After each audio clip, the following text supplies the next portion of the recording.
Collab Entertainment.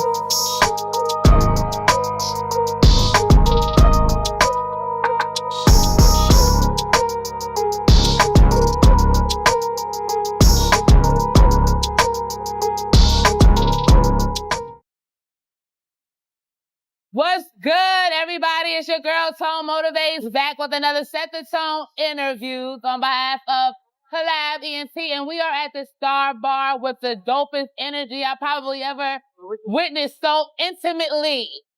And we are sitting here with the great Larry Rock. How are you? I am great. How are you doing? I am great. So for those that might not know, please let the world know what it is that you do. One more time. Yeah, sure. I don't mind. So I am a multi-million record producer. Wow.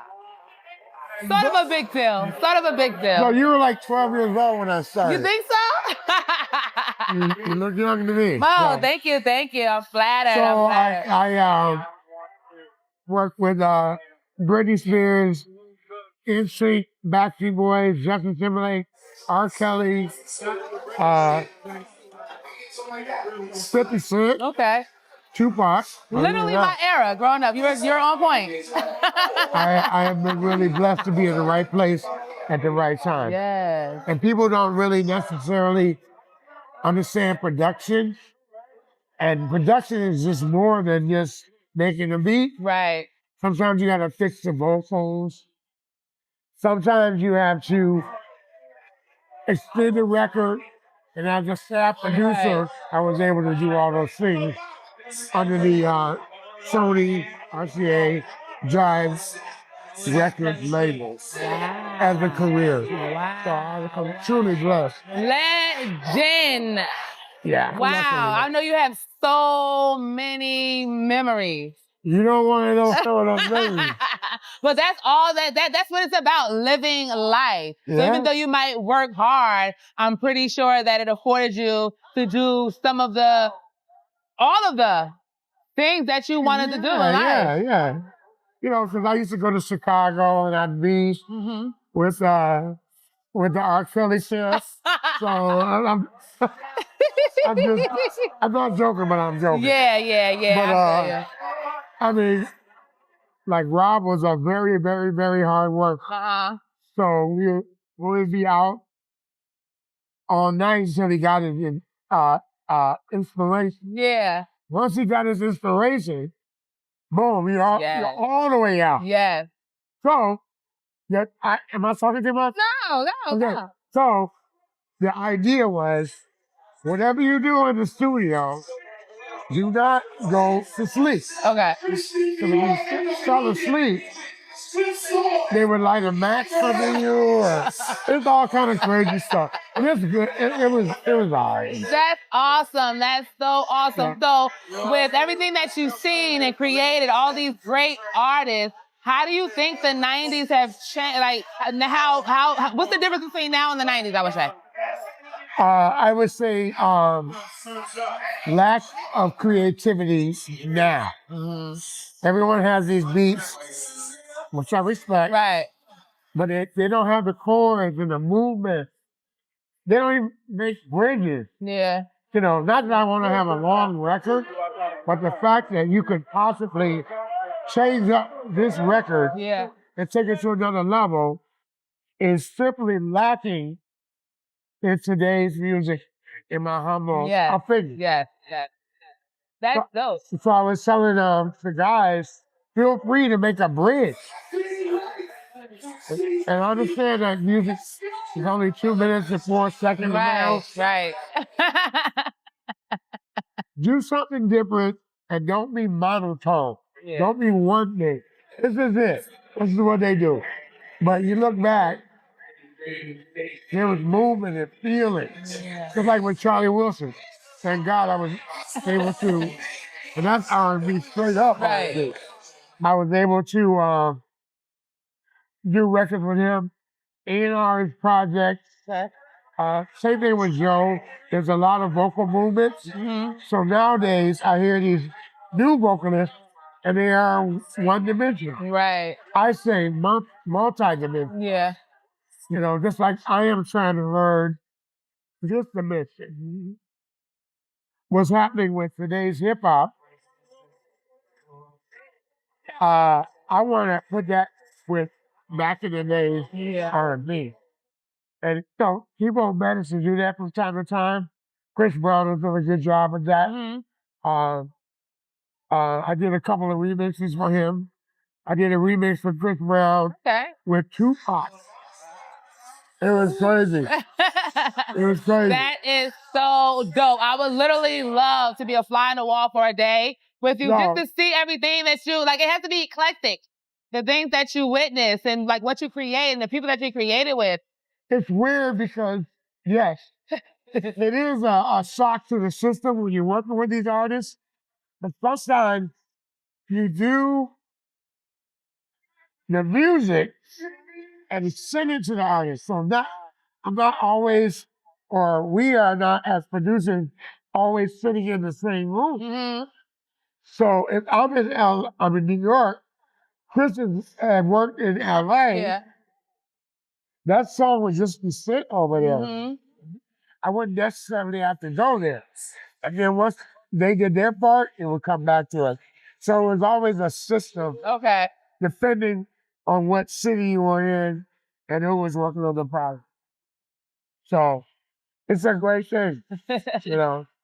If you could bring back one artist from back in the day that's no longer with us, who would it be?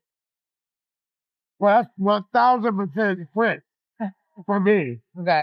Without a doubt, I would bring back Prince. His creativity, his willing, he took chances from day one. Yeah. Yeah. And after all this time, no one's matched his style. Mm-hmm. People have tried to, you know, copy it. Yeah. But forget about it. One of a kind. Yeah, he was one of a kind. One of a kind. And then he had a very long shelf life and still communicating between R&B, pop, and, you know, even rock and roll. Yeah. So I love him. That was my guy. He could do anything. He wore ashless chaps. No, it's ridiculous. He looked better than most women. And he had heels. He was walking around with 5-inch heels. Yes. Playing basketball. So the stories from Charlie Murphy are true? Yeah. Wow. Yeah. That is so awesome. Like, you know, just to compare all of the legends from back in the day and even to see how it comes full circle with the new artists using and sampling that music from back in the day. Like, I love that, especially when they do it right, they really pay homage to the culture. Yeah. I mean, but Prince was like, we were on a bus and he would just stop out of nowhere, like the Charlie Murphy story when he stopped and they want to play basketball. And kick their ass at it too. Yeah. In heels. That's true. Didn't change. Oh my God. And all those Rick James stories are true too. Yes, that's crazy. I mean, I expected. I mean, it is Charlie Murphy. That's Eddie Murphy's brother, you know what I mean? But he was so to the T with, I kind of knew it was true. Because what he had to lie for? He didn't make it up, but he was funny as hell. So and then Dave Chappelle to play it out, that was crazy. That really put us, like people that weren't there, back in the moment, especially growing up, and those was like who my mom listened to. Sure. Like my mom's favorite. That's the music that I woke up to on Sunday morning when she's cooking and cleaning. Get your butt up and come and help. 100%. You know, this is the music that was playing. So like to put, like to see some of the stories like behind the scenes, because we didn't have all that back in the day. Yeah. You know, you saw the artist, if you went to a concert or, you know, once music started getting on TV, you saw it a little bit, but it was in-person experiences. You had to go to that concert. Yeah. You know what I mean? And stuff like that. Now it's so many different avenues to see behind the scenes and stuff like that. You get to know the artists more, sometimes to a fault. Yeah. Sometimes to a fault. I agree with that. I was born and raised in Detroit, Michigan. So I had the Motown sound. Yes. I had like the Parliament Funkadelics, the funk, and everything. And then I had the Detroit Rock City. So I was multi-influenced Right. by all these things. Yes. And it changed the way I thought about music in general. It's not one-dimensional. Right. It's in my opinion, multi-dimensional Yeah. music. So, and that's why I was able in my career to work with any kind of artist. Yeah. Yeah. I work with what is that guy's name? Michael, whatever. He had a song. Can't remember his last name. Is there anyone up and coming or newer, I would say, that not necessarily that you have your eye or ear on, but is somebody that you would possibly work with if they came to you and said that they would like to collaborate? I would work with SZA. Yeah. For real.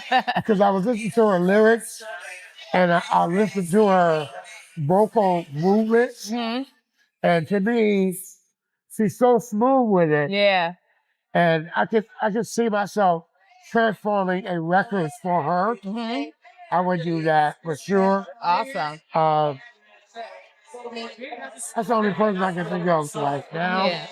Are you familiar? Have you heard of Ari Lennox? Her music? Annie Lennox? Yeah, Ari Lennox. She's from J. Cole's. Nope. Well, she's very sultry. She's kind of SZA-ish. But she's very she's very sultry. Like down to earth. She also tells stories and stuff like that. Her music has definitely been therapy for me recently, like the past 3 years. Yeah. I mean, through and through. I came out here to the Meat District just to see her perform. And it was like a little intimate setting. My friend bought it for me for my birthday. And the tickets was like $20, but I couldn't have been more happy. I'm like, you really love me, sis. Yes. I'm like, you really? She's like, oh my God, all you do is play her music. Like, shut up. But yeah, she literally tells stories and it's like she's sitting talking to you. You know what I mean? She's true to herself. I got to get into that there. Yeah. I would love to focus on that. Yes. How long has she been out? I would say maybe at least like 7 years, I would say. Yeah. Yeah, she has a couple of LPs. She recently sampled something. I can't think of it off the top of my head, but she was kind of mainstream with that. She's very underrated, I think. She's very underrated. But yeah, she's very Giveon, Sir. I love Sir as well. He's a male singer. But they're like, to me, the new age D'Angelo. Oh my God! Yeah, don't even. Yeah, like that's what they give me. You know what I mean? Like the new generation. Yes, absolutely. Yeah. I on the A&R side, I A&R Anthony Hamilton, Joe, dude. All those real vocals that came across. This is before auto-tune. Yeah. And also I worked with T-Pain. Oh, he is a talented. I mean, he is who he is. Yeah. And he always cracked jokes with me. Yeah, because of my ears. You can tell he's very silly in real life. No, like. he's so real. Yeah. I gave him his first drum machine. Wow. Yeah. And he ran with it. The rest is history. Right. Yeah. Right. That's so dope. So I've just been lucky or blessed. Not lucky, blessed. Yes. To be in the right place at the right time. Yes. For my whole career. Mm-hmm. And anytime I will say this, I'm sorry if I'm talking too much. No. But I wanted to tell all the up-and-coming people that are trying to get this on, you have to be ready for your opportunity. Everyone wants to have an opportunity. Yes. But if you do, you need to be ready. Because it's the worst feeling in the world. Yeah. When you're not prepared, when you get a chance to be prepared. Right. So that's all I want. Yes. Work hard for what you want. So when you're ready, You're grabbing those opportunities. You're not letting them slip through your fingers because you never know when the opportunity will be. 1,000%. So I don't know if you're into the social media that much and stuff because, you know, you're a legend and all. But please let the people know where they can find you. No, I'm very lazy at that. No, let me tell you why. Okay. I like the, not recluse, but reclusive lifestyle. Yeah. All I want to do is make records and find artists. Wow. I don't need myself personally to be built up as anything other than what I was when I started. Yeah. And no, Yes. I don't care. But you know, That's beautiful. That's beautiful. And coming from hundreds, millions of people that are like me, you know, I love to write. I aspire to do voice overs and, you know, just everything that I'm doing right now. Like, this is how I am at home. And they're like, Tone, why don't you do this? So I got interviewed when I was a kid, you know? Yeah. I recorded 106 in Park and played it back and, you know what I mean? Did the dances when videos was really videos and all that stuff. So just to be able to be on the customer side, the consumer side and say, here, all of the stuff, Yeah. you know what I mean, that you put out there and everything like that. And then to be able to sit with you, that's like that's a full circle moment for me. You know what I mean? I would say, today's environment is different, right? I have made my point, me personally. Right. And it used to be where we actually sold CDs and, Yes. you know. So for me, I've done what I've done. And anything else, I'm going to do it speaking for myself. Yes. Today's youth, i.e. you, you know, you guys have a different road because there's thousands of people trying to do what you're trying to do. Yes. So I have a little different view of it because if the music doesn't speak for itself, it ain't speaking. Yeah. All this stuff we listen to is, I wouldn't know one artist from the other. Right. So who's going to step out and make something different?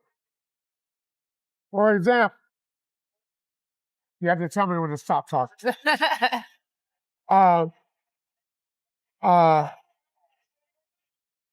There's a lot of artists that actually have different sounds. But there's a lot of artists that are monotone. Yeah. They're straight across. I'm saying take your chance. Just like the artists we're working with tonight. I'm like, expand your range. Say something different. Right. For once. Yes. And tonight is literally a smorgasbord of everything. You can tell everybody is in their authentic path and their lane doing what they want to do. It's like a soundtrack of everything. Everything. Yeah. You know, and it's so, so dope. But just remember, anything that you want, you can accomplish. Just work hard with it. And thank you so much, Mr. Larry Ross. Thank you so much. I appreciate it. As always, guys, always love.